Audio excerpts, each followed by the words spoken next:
Welcome class. In this video session, we will discuss about changes. So already we discussed about three broad categories of change as physical change, chemical change, and some nuclear changes also. So we know that basically changes are classified in these three broad categories as physical, chemical, and also about nuclear change.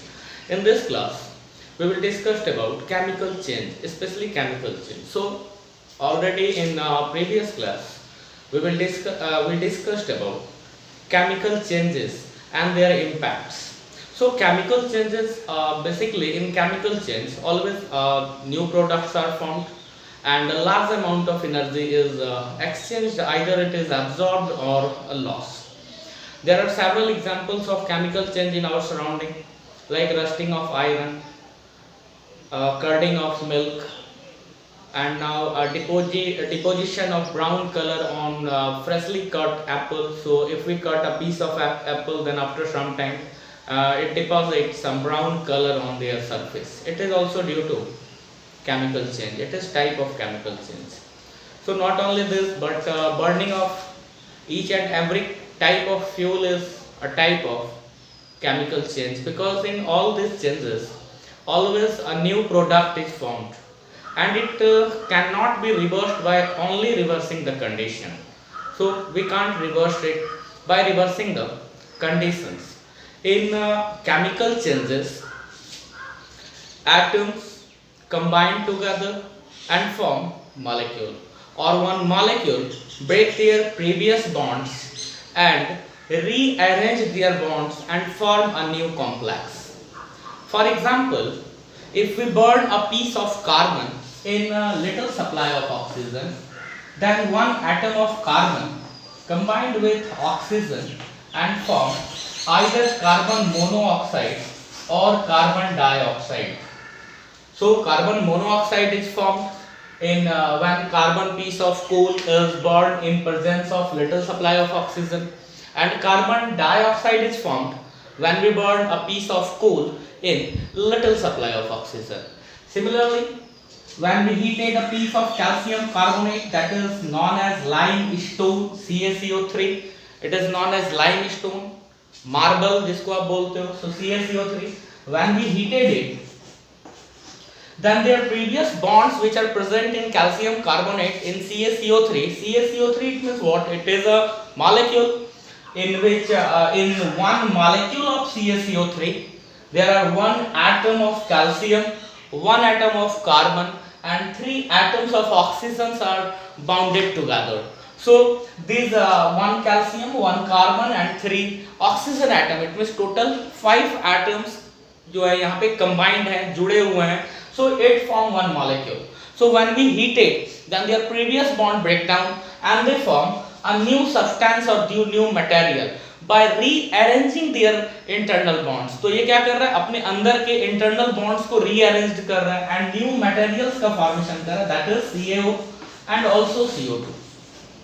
So in chemical change basically always new bonds are formed. It means कि जो भी atoms होंगे तो उनके बीच के जो अगर कोई या तो पहले नॉर्मल होगा कि वो एटम है तो वो आपस में मिल करके वो कोई कंपाउंड का फॉर्मेशन करेगा. जैसे यहाँ पे कार्बन एक एटम है, ये ऑक्सीजन के साथ मिल करके एक न्यू कॉम्प्लेक्स बना रहा है, तो इट में भी ऐसा होगा. या फिर अगर कोई कंपाउंड भी है तो अपने प्रीवियस बॉन्ड को ब्रेक करते हैं and a new bond formed होते हैं. सो ओल्ड बॉन्ड जो भी होगा वो ब्रेक डाउन होगा एंड न्यू बॉन्ड का फॉर्मेशन होगा इन case of chemical change. Now and also during these changes energy is must be changed here. So energy is either absorbed or evolved. So on the basis of energy absorbed and evolved, there are two type of chemical change. These are exothermic chemical change and also endothermic chemical change. So exothermic chemical change, it means कि those chemical changes in which heat energy released as product. So released as product, it means what? It just release heat energy after reaction. So in first reaction, when we burn a piece of coal in presence of oxygen, then in this case heat energy is must be released here. So this one is must be a type of exothermic change, because in this change when we heated a piece of a piece of carbon in presence of oxygen, then it formed carbon monoxide or dioxide with liberation of heat energy. तो साथ में ये क्या कर रहा है, heat energy भी आपको प्रोवाइड कर रहा है. It means what, it is a type of exothermic change, because कि in this change heat energy is released as product, so product के फॉर्म में बाहर आ रहा है. So not only this one, but also burning of each and every type of fuel, every kind of fuel, either methane or butane, LPG जिसको आप बोलते हो. So आप किसी को भी अगर जलाते हो तो वो क्या होता है, हीट एनर्जी को प्रोडक्ट के फॉर्म में रिलीज करता है. So all of these are type of exothermic chemical change, and endothermic chemical changes are those chemical change in which heat energy absorbed as reactant. So वहां पे heat energy reactant के form में absorb होता है, मतलब कि आप उसके अंदर हीट एनर्जी प्रोवाइड करते हैं, देन वो रिएक्शन कंप्लीट होता है. Like in case of breaking down of calcium carbonate, limestone और मार्बल. सो आप अगर इसको हीट एनर्जी प्रोवाइड नहीं करेंगे तो वैसे केस में इसका जो प्रीवियस बॉन्ड है वो ब्रेक डाउन नहीं होगा, वो टूटेगा नहीं. सो अगर ये केमिकल चेंज अगर आपको कंप्लीट करना है तो यहाँ पे आपको हीट एनर्जी सप्लाई देना होगा इस यूनिट को. तो आप यहाँ पे क्या करें, हीट एनर्जी आप दे रहे हो तब जाकर के रिएक्शन कंप्लीट हो रहा है. तो ऐसे चेंजेस को आप एंडोथर्मिक चेंज कहते हैं. वैसे इसके लिए एंडोथर्मिक के बेटर एग्जांपल्स होंगे कि आप अगर ग्लूकोज को वाटर में अगर आप डिसॉल्व करते हो, जिसको कि आप ऑब्जर्व कर सकते हैं आप, तो आप अगर उसको अगर आप ग्लूकोज को अगर आप वाटर में डिसॉल्व करते हैं, देन जो ग्लास का सरफेस होता है जिसमें कि आपने उसको डिसॉल्व किया है वो धीरे धीरे ठंडा हो जाता है. इसका कारण क्या है, वो हीट एनर्जी को एब्सॉर्ब कर रहा है. Okay, so chemical changes on the basis of energy change, there are two type of chemical change. These are exothermic chemical change and also endothermic chemical change. Actually these chemical changes are of various types और various types के ये chemical changes होते हैं, and these are known as type of chemical reaction. So basically in this class or in this video we will discuss about type of chemical reaction, because कि जहाँ तक मुझे याद है कि मैंने प्रीवियस क्लास में आप लोगों के साथ जो डिस्कस किया था रस्टिंग ऑफ आयरन के ऊपर मैंने डिस्कस किया था एक्टिविटी, और फिजिकल एंड केमिकल चेंज को हम लोगों ने एक्सप्लेन किया था कि ये होते क्या है. एक्चुअली हम लोग क्लास 6 में भी हम लोगों ने पढ़ा था अबाउट चेंजेस अराउंड अस वाले टॉपिक में, बट यहाँ पे जो हम लोग स्टडी करेंगे वो basically types of chemical reactions की हम बात करेंगे. सो chemical reaction it means what, कि जब भी कोई केमिकल चेंज होता है तो केमिकल चेंज को आप ऑलवेज एक इक्वेशन के फॉर्म से आप रिप्रेजेंट कर सकते हैं. This equations are known as chemical equation. And जो चेंजेस होते हैं वो केमिकल चेंज आप उनको इसलिए बोलते हो बिकॉज कि in this changes always new products are formed and it can not be reversed by reversing the only conditions. तो आप इनको रिवर्स आप नहीं कर सकते हैं. So different type of chemical reactions की अगर हम बात करें, the first one is combination reaction. Okay, the first one is combination reaction. So the first one is combination reaction. Combination reaction, so नाम से ही क्लियर हो जाता है. कॉम्बिनेशन इट मींस कि वहां पे क्या होंगे, कंबाइंड होंगे.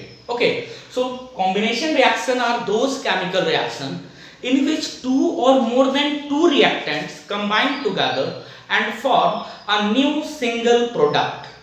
So in this reaction, in combination reaction, the condition is one and only one, that is what, the product is must be one and only one. So हमारा reactant may be two or more than two होंगे, but their products are still one. It is मतलब कभी भी दो नहीं हो सकता, दो से ज्यादा प्रोडक्ट का फॉर्मेशन नहीं हो सकता है.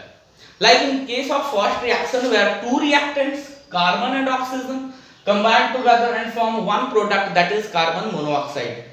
Or if we take excess supply of oxygen, then carbon dioxide is formed here. So that's one also one single product. So combination reaction are those chemical reactions in which two or more than two reactants combine together and form a new single product. So condition is जो हमारा यहाँ पे है कि product should be one. So it never be two or more than two. It is always one. For example, if we burn a piece of magnesium in oxygen, so magnesium is one metal, और ये ribbon के form में आपको आता है lab में. So when we burn a piece of magnesium in oxidizing flame, जो वो गैस फ्लेम होता है उस पर आप जब लेकर के उसको थोड़ा सा पहले साफ करते हैं रगड़ के और उसके बाद उसको जलाते हो, तो जलाते हो तो क्या होता है कि वो डेजलिंग फ्लेम के साथ वो मैग्नीशियम का रिबन आपका बर्न होता है, और उस डेजलिंग फ्लेम से जलने के बाद वो मैग्नीशियम ऑक्साइड का फॉर्मेशन करता है जो व्हाइट एश के फॉर्म में होता है. So this one is one type of combination reaction, because in this reaction two reactants combine together and form a new single product. So combination reaction are those chemical reaction in which two or more than two reactants combine together and form a new single product. Okay, so always they form a single new product. इसमें कभी भी दो product या दो से ज्यादा product का formation नहीं हो सकता है. So आप अगर कोई दूसरा एग्जांपल भी आप लें, suppose in case of aluminium, when it react with oxygen then it form Al2O3, alumina, that is alumina, Al2O3. so आप अगर एल्युमिनियम का अगर टुकड़ा लेते हो और उस एल्युमिनियम के टुकड़े को अगर ऑक्सीजन के प्रेजेंस में आप अगर उसको बर्न करते हैं तो ऐसे केस में वो एल्युमिनियम ऑक्साइड का फॉर्मेशन करता है. So not only this two but all metals react with oxygen and form their corresponding metallic oxide. So जितने भी मेटल्स हैं वो सारे मेटल ऑक्सीजन के साथ रिएक्शन करते हैं और मेटालिक ऑक्साइड का फॉर्मेशन करते हैं. अब है कि क्या सर सारे मेटल एक जैसा ही रिएक्शन करेगा? So it is not possible कि सारे मेटल सेम मैनर में रिएक्ट करेंगे, बिकॉज कि some metals are highly reactive whereas some metals are moderate and some metals are a very less reactive. So in case of higher reactive metal there is no need to burn it. So आप अगर कोई higher reactive metal है like sodium, like potassium, so there is no need to heat it. उसको गर्म करने का कोई जरूरत नहीं है, वो खुद ही ऑक्सीजन के प्रेजेंस में रिएक्ट करना शुरू करेगा because it is highly reactive. So sodium and potassium दो मेटल हम लोगों को मिल रहा है, one is sodium, another one is potassium. तो आप इनको अगर लेंगे अगर ऑक्सीजन के प्रेजेंस में, जैसे ही आप इनको बाहर रखेंगे ये तुरंत अपने ऑक्साइड का फॉर्मेशन करता है, Na2O का फॉर्मेशन करेगा एंड पोटेशियम आपका K2O का फॉर्मेशन करेगा, that is potassium oxide. So यही कारण है कि इन दोनों ही मेटल को, sodium as well as potassium, इन दोनों को आप एक क्लोज कंटेनर के अंदर आप रखते हैं, केरोसिन के अंदर एक्चुअली इनको रखा जाता है. सो केरोसिन क्या करता है कि एक इनके लिए इनर्ट मीडियम प्रोवाइड करता है जहां पर कि ऑक्सीजन भी अवेलेबल नहीं होगा, moisture is also not available. So ये सारे जिनके साथ कि ये मेटल रिएक्ट कर रहे हैं, मॉइस्चर, ऑक्सीजन, तो ये सभी के सभी अनअवेलेबल होते हैं. ओके, वहां पर वो अवेलेबल नहीं होंगे, वो अवेलेबल नहीं होंगे तो आसानी से ये खराब नहीं होता है, क्योंकि जैसे ही आप इनके पीस को निकाल करके अगर आप टेबल पे रखते हैं तो after a few minutes it start burning in presence of oxygen. तो जैसे ही आप इनको टेबल पे रखेंगे ये खुद से जलना शुरू कर देगा, इनको जलाने की आवश्यकता नहीं है. बट आप अगर एल्यूमिनियम ले रहे हो और इसको अगर आप सोच रहे हो एल्युमिनियम का ऑक्साइड बनाना है तो कुछ टाइम लगेगा और आपको इनको हीट एनर्जी प्रोवाइड करना होगा. वैसे ही मैग्नीशियम का अगर रिबन है तो magnesium is also less reactive than sodium and potassium, तो इसको भी आपको ऑक्सीडाइजिंग फ्लेम पे आप इसको हीट करते हो. The same condition is with copper and also with zinc. So other metals के साथ भी होता है. ओके, सो बट सारे मेटल अपने ऑक्साइड का फॉर्मेशन करते हैं, यानी आप कोई भी मेटल लेंगे तो ऑक्सीजन के साथ जब रिएक्ट करेगा तो वो मेटालिक ऑक्साइड का फॉर्मेशन करेगा. Now the same pattern is applicable for non metals also. So non-metal it means what? Like carbon is one non-metal, nitrogen also form their nitrogen oxide, phosphorus which is P4 phosphorus, it also react with oxygen and form phosphorus pentaoxide, that is P2O5. Sulfur is also one non-metal which is found in S8 form, so sulfur also react with oxygen and form SO2 first, यानी ये पहले क्या बनाता है? SO2 बनाता है and SO3 का भी फॉर्मेशन ये करता है, that is known as sulphur trioxide. So not only metals but non metals also react with oxygen and form their corresponding non metallic oxide. So all these reactions are type of combination reaction because in these reactions two or more than two reactants combine together and form a new single product here. Okay, so all of these are combination reaction because कि इनमें reactant हमारे two or more than two हैं but product is still one here. यहाँ पर आप देख सकते हो product जो है वो one है, इस केस में भी आप देख सकते हो product आपका 1 है। तो ये नॉन मेटालिक ऑक्साइड का फॉर्मेशन कर रहे हैं, non metal react with oxygen form non metallic oxide and metals react with oxygen form metallic oxide. तो इस तरह के जितने भी रिएक्शंस होते हैं, so all of this are combination reaction. Okay, in this book already magnesium and all these reactions are given here, no problem. So अब एक बात और कि आप लोग चूंकि अभी तो आप लोग घर पे हैं, बट एक चीज ध्यान रखना है कि आप जिस सारे मटेरियल्स को, जो भी आप बुक्स में जो आपको इन्फॉर्मेशन दी गई हैं, आप नेट के हेल्प से आप जो भी पढ़ाई कर रहे हो, तो इन सभी में आपको लिखना जरूरी है। क्योंकि आप जब तक किसी टॉपिक को सिर्फ पढ़ के अगर आप छोड़ दें, आप अगर वीडियो देख करके आप उसको छोड़ दें, तो अंडर 1 to 3 डेज में वो क्या होगा, आपके दिमाग से वॉश हो जाएगा, खत्म हो जाएगा। बट आप अगर उसको एक बार लिख लेते हो तो आपके पास वो फिर लंबे समय तक स्टोर रहेगा आपके माइंड में। ओके, सो आप लोग भी कोशिश करेंगे कि इन सारे टॉपिक पर, जो जो टॉपिक हम लोग आपके साथ डिस्कस कर रहे हैं, इन सारे टॉपिक्स पर आप क्लास नोट्स अपना जरूर तैयार करें। जैसे इस केमिकल चेंज के लिए हम लोगों ने एक एक्टिविटी पिछले बिफोर समर वैकेशन हम लोगों ने कि आयरन के रस्टिंग के लिए कौन कौन से कंडीशंस नेसेसरी हैं। ओके, सो वहां पे हम लोगों ने मॉइस्चर एंड ऑक्सीजन, इन दोनों को नेसेसरी कंडीशन माना था रस्टिंग के लिए। फिजिकल एंड केमिकल चेंज के बीच के क्या डिफरेंसेस होते हैं, जो बेसिक डिफरेंसेस हैं फिजिकल एंड केमिकल चेंजेस के। केमिकल चेंजेस में क्या क्या कैरेक्टरिस्टिक्स होती हैं, उनको आप देखेंगे थोड़ा सा। इन सभी के ऊपर आप नोट्स तैयार करेंगे। Okay, how can you say that curding of milk is a type of chemical change? How can you say that? So just write one answer on your notebook. So you must have to write, because कि writing जब आप करते हो ना, तो आपका दिमाग, आपका जो माइंड है, वो आपके हैंड के कांटेक्ट में चलता है, और आप जिन सारी चीज़ों को आप लिखेंगे वो आपका लंबे टाइम तक आपके माइंड में स्टोर रहता है। और जिन सारी चीज़ों को कि आप देख करके आप छोड़ते चले जाएंगे, स्किप करते चले जाएंगे, तो वो क्या होगा, फिर लंबे टाइम तक हमारे पास स्टोर दिमाग में नहीं रहता है। वो फिर एग्जाम के टाइम में क्या होता है कि वो सारा चीज़ जो है वो मिक्स्ड हो जाता है, फिर समझ में नहीं आता है कि हम किस चीज़ को मेमोराइज हमने किया था और क्या क्वेश्चन किया जा रहा है, आप उस चीज़ को कनेक्ट आप नहीं कर पाते हैं। ओके, तो कोशिश करेंगे कि जिन सारे टॉपिक को मैं आपके साथ यहाँ कवर कर रहा हूँ, तो आप इन सारे चीज़ों का एक नोट्स आप तैयार करेंगे। ओके, सो मान लीजिए आपका क्वेश्चन आता है कि how can you say that curding of milk is a type of chemical change. So you must have to know the all characteristics of chemical change and just observe in curding of milk, okay, what happens, these characteristics are fulfilled or not. So if fulfilled, then which characteristics are fulfilled, write down all this. Okay, and on the basis of these characteristics you can say that it is a type of chemical change. Okay, now so this one is type of first type of reaction, which is known as combination reaction. Now the second one is decomposition reaction. So the second one is decomposition reaction. So what is decomposition reaction? Decomposition, it means कि इसमें क्या होगा, decompose करेगा। decompose it means what, टूटना।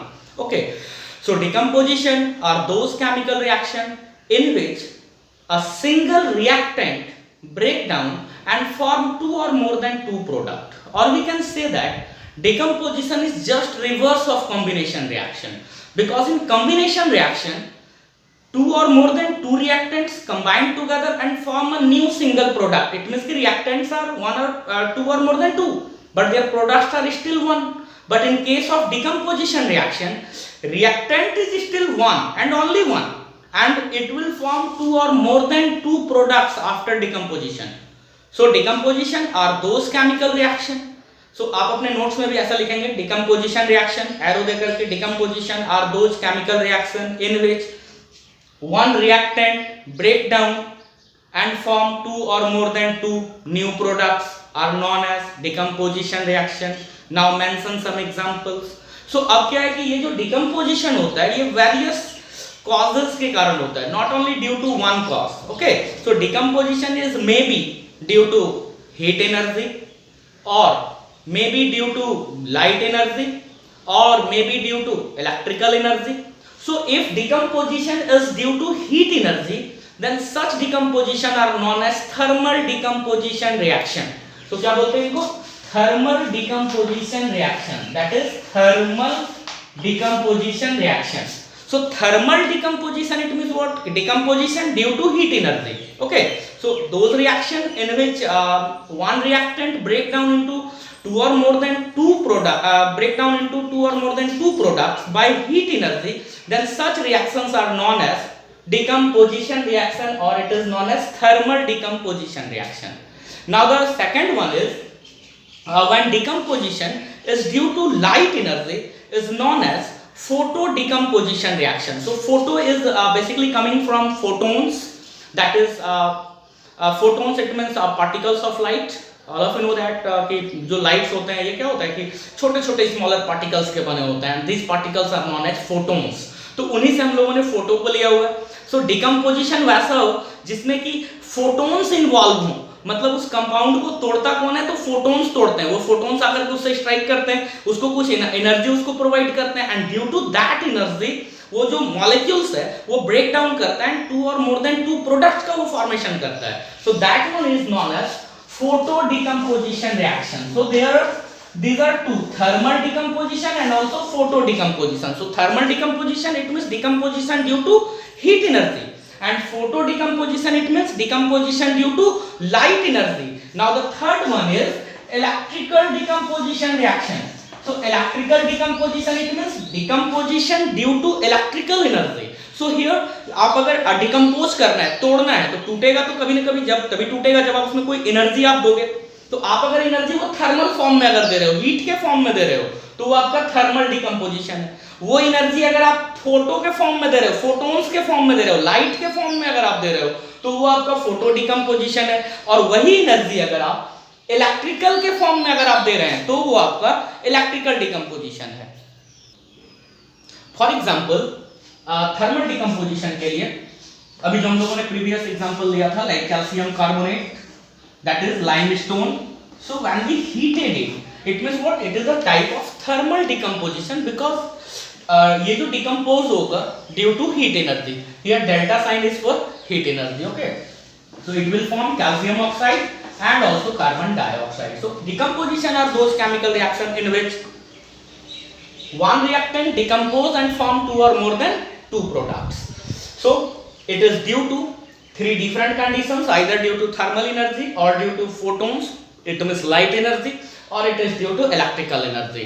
So depending upon their these values, there are three type of decomposition reaction: thermal decomposition, photo decomposition, and electrical decomposition. Okay, now the next one is PbNO3 Hal 2, that is lead nitrate.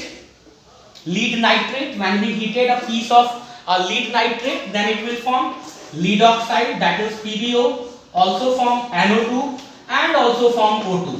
So ये तीन product यहाँ पे आपको मिल रहा है. Okay, so in this reaction one reactant decomposed due to thermal energy and form three different products, and these are known as thermal decomposition reaction, because in this reaction one reactant break down and form three different products here. So decomposition is just reverse of combination reaction. Now photo decomposition reaction के लिए we will use here silver chloride, that is AgCl. So आप अगर AgCl को अगर आप UV light में अगर expose कर दें, UV लाइट में सनलाइट आप यहाँ पे यूज करेंगे, बिकॉज कि सन में UV लाइट ऑलरेडी अवेलेबल होता है, ultra violet light. Okay, UV light क्या बोलते हैं? Ultra violet light. हिंदी में बोलते हैं इनको पारा बैगनी किरण. ओके, पारा बैगनी किरण, अल्ट्रा वायोलेट लाइट. सो जैसे ही आप AgCl को आप अगर धूप में थोड़ा टाइम तक अगर छोड़ दो, तो ये क्या करेगा? Ag का फॉर्मेशन करेगा, मींस सिल्वर अलग हो जाएगा एंड क्लोरीन अलग हो जाएगा. आपने ब्लीचिंग पाउडर को आपने देखा होगा, bleaching powder water treatment plant में भी आप इस्तेमाल करते हो. कपड़े वगैरह को ब्लीच करने यानी कलर को हटाने में आप ब्लीचिंग पाउडर का आप यूज करते हो. ब्लीचिंग पाउडर का हमने नाम तो जरूर आपने सुना होगा. ओके, सो ब्लीचिंग पाउडर का जो केमिकल फार्मूला होता है वो होता है CaOCl2, that is CaOCl2 bleaching powder. So आप अगर इसको भी अगर सनलाइट में अगर थोड़ा टाइम अगर छोड़ दें, आप सन के लाइट में अगर आप इनको छोड़ दें, लॉन्ग टाइम तक एक्सपोज्ड अगर होगा, तो आपने देखा होगा कि ब्लीचिंग पाउडर को आप अगर किसी सरफेस पे आप फेंकते हो तो उससे क्लोरीन का स्मेल बाहर आता है. ओके, और वो क्लोरीन का स्मेल थोड़ा टाइम तक के बाद वो क्या हो जाता है, धीरे धीरे ओनली व्हाइट पाउडर वहां पे बचा हुआ होता है. तो होता क्या है एक्चुअली कि जब आप ब्लीचिंग पाउडर को आप स्प्रेड करते हो किसी भी सरफेस के ऊपर, तो वहां पे क्या होता है कि वो जैसे ही सनलाइट के प्रेजेंस में यानी यूवी लाइट के कांटेक्ट में आता है, तो वो कैल्शियम ऑक्साइड को अलग कर देता है एंड क्लोरीन अलग हो जाता है। तो ये क्लोरीन भी जो गैस के फॉर्म में बाहर निकलता है, तो ये स्मेल हम लोगों को नाक में आता है। ओके, और जो कैल्शियम ऑक्साइड है ये उस सरफेस के ऊपर लाइम के फॉर्म में चूना के रूप में बचा हुआ रह जाता है आपका। सो these two are photo decomposition, example of photo decomposition reaction. These two are example of thermal decomposition reaction, and electrical decomposition is basically electrolysis.